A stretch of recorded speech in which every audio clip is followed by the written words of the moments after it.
Hi, beautiful, lovely humans. Welcome to another Transformation Tuesday. What I want to do today is talk about conscious imagination as a tool, and I want to help everyone understand exactly how they can use their imagination more consciously to manifest into their lives the things that they would prefer to occur. We learn so much about the law of attraction and we've heard about the law of attraction, but it doesn't always work. If it worked, I would be living in a mansion instead of a basement. So there are things that are missing. There's missing steps and missing information to a full understanding of what the law of attraction is, how it works, and how we can systematize that process in a way that empowers us and allows us more freedom in our current present moments. There's an entity named Seth. Seth is an energetic entity that was channeled into a series of books in the 70s and 80s. If you don't know about Seth, feel free to look up Jane Roberts. She's the author. These books are amazing and filled with wisdom.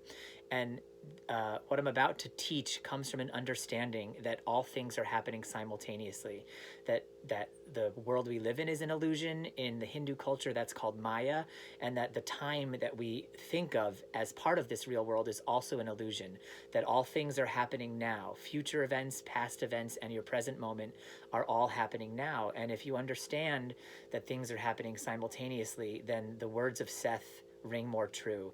What he said specifically was to react in the present moment to the future outcome as if you already have it, because not because things are predestined. That's not what I'm talking about. Things are not predestined. Everything is a series of potentials and probabilities, and by using the power of our focus to imagine the potential or probability that we would prefer to imagine, we are aiding that probability to manifest itself in our future.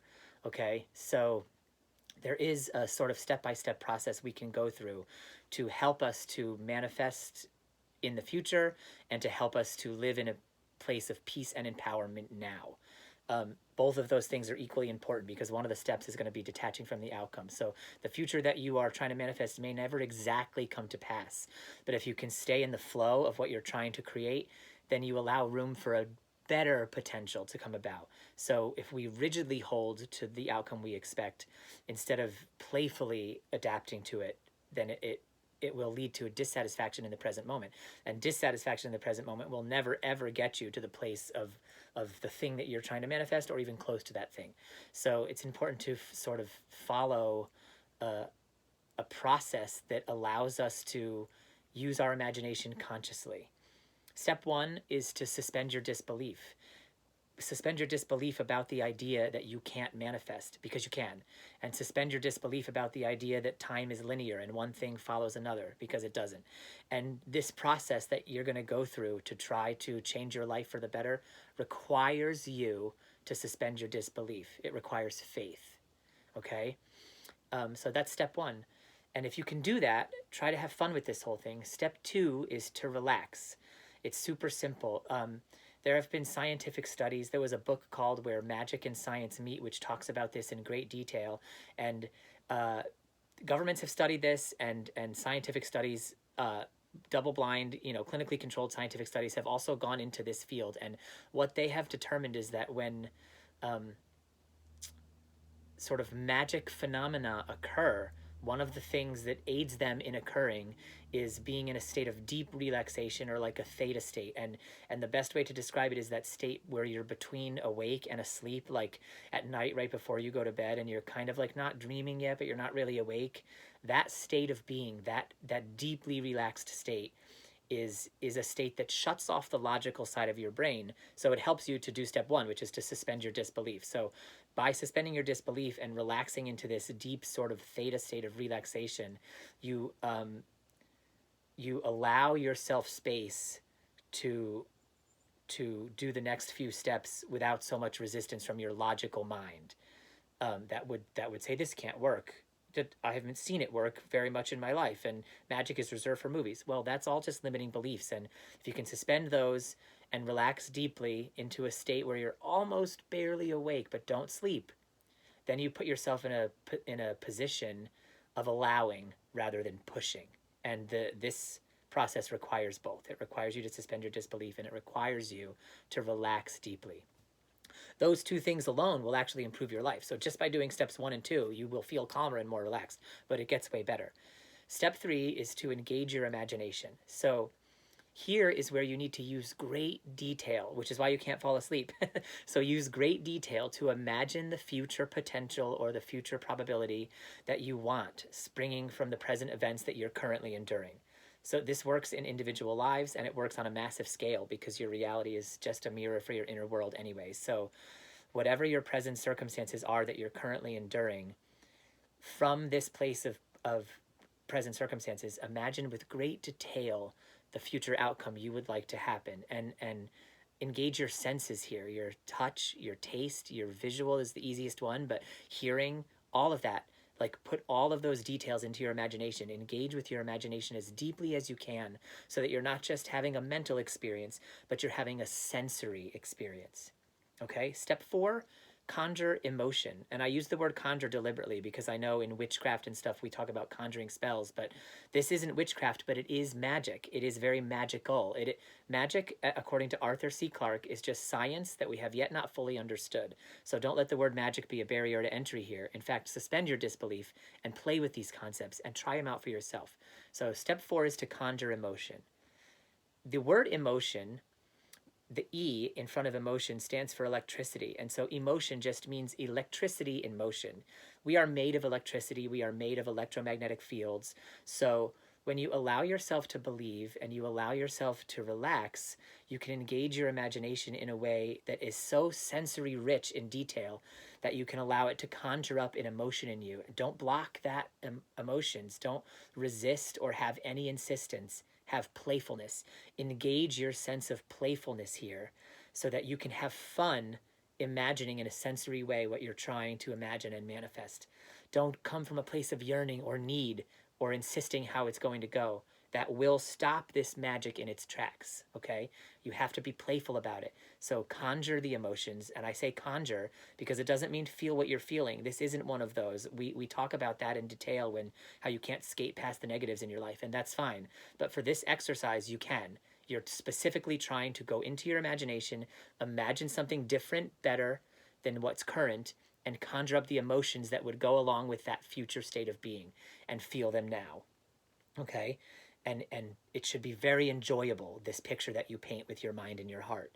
Step 5 is to let go of the outcome. And this is a step that's part of a lot of processes, because as we go through the processes and the technologies of magic to try to change our lives for the better, one thing that will also stop it dead in its tracks is insistence about how it should go. As you engage your conscious imagination, what you're doing is cooperating with the universe's wilder, better, more limitless imagination. And so if you insist on the outcome, you're actually limiting what the universe could do for you in a grander or more broader way. So this goes back to what Seth said. You have, in this place of letting go of the outcome, just react in the present moment now to the future outcome as if you already have it. This means letting go of yearning, letting go of need, and instead holding on to the feeling state that you were after that is behind your desire. So just to make that clear, for example, if you desire more money, like that's a classic one, and we all could use more money probably. If you desire more money, then the feeling state that you would get once you have more money, what's that feeling state? Ask yourself that question. If I had more money, I would feel more exuberance or more security or less fear, whatever it is for you. And then once you've defined that feeling state, that's the feeling state that you pull from the future into your present moment. And we're not talking about denying negative feelings. There's a whole separate processes that you can go on to unveil your traumas and heal from traumas. This is a process of having fun, imagining a better future, and allowing it to engage you in the present moment, which activates all kinds of amazing energies of the universe that start to ripple effect and bring that stuff towards you, because we are all electromagnetic fields, including the future potentials you want to bring. They're just electromagnetic fields. So let go of the yearning, let go of the need. You don't want a mansion. You want security and spaciousness. Does that make sense? Okay? So get to the inner state of being that you want and pull that from the future to your present moment with your conscious imagination. Step 6 is to sustain that state of being. So So let go of all of the mind trash that comes up as you're trying to do this. And every time a piece of mind trash comes up and say, oh, this is stupid, or it's not going to work, or I don't deserve to feel that way yet, throw that all aside. You're in a safe, contained space, and you're just doing a process to consciously engage your imagination, which is something we don't do. And our imagination is one of our most powerful and useful tools that we have. Okay? So let go. Allow yourself to feel this way for as long as possible, at least for 10 minutes, without feeling like a fraud. Okay, you're going to come up with all of these resistances, but the added benefit of allowing yourself to understand, the added benefit to allowing yourself to do this is that you begin to understand that your emotions are a choice, and your emotions are not in control of you, but you're in control of them, because through this process, you are literally taking whatever your current state of resistance was and using your conscious imagination to flip it over and put yourself in the state of being that you want to be in the future. And you put yourself in that state of being now, and just sustain that in this time, in this sort of workshop. Abraham Hicks calls this her magic workshop, and I love that so much, so I want to use that term here. This 7-step process is about entering into your magic workshop, separating a time out from your day, from your real world, and going into your magic workshop and engaging your conscious imagination, okay? So sustain it for as long as you can, but try for at least 10 minutes. And step 7 is to repeat. Do this daily. I like to call it visiting the magic workshop because it allows me to think of it as something I can do every day. And repetition is also a very powerful tool. We know from many, many scientific studies dating back all the way to Pavlov's dog that we are conditioned through repetition, and we can condition ourselves rather than be conditioned by the repetition from out there.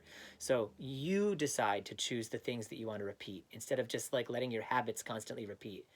Make a choice to repeat something powerful that will force you to grow. This magic workshop is one of those amazing things that can do that. So suspend your disbelief, relax, engage your imagination, conjure up the emotions that go along with it, let go of the outcome in the real world of how it should go, sustain this state of being for as long as you can, and repeat it every day.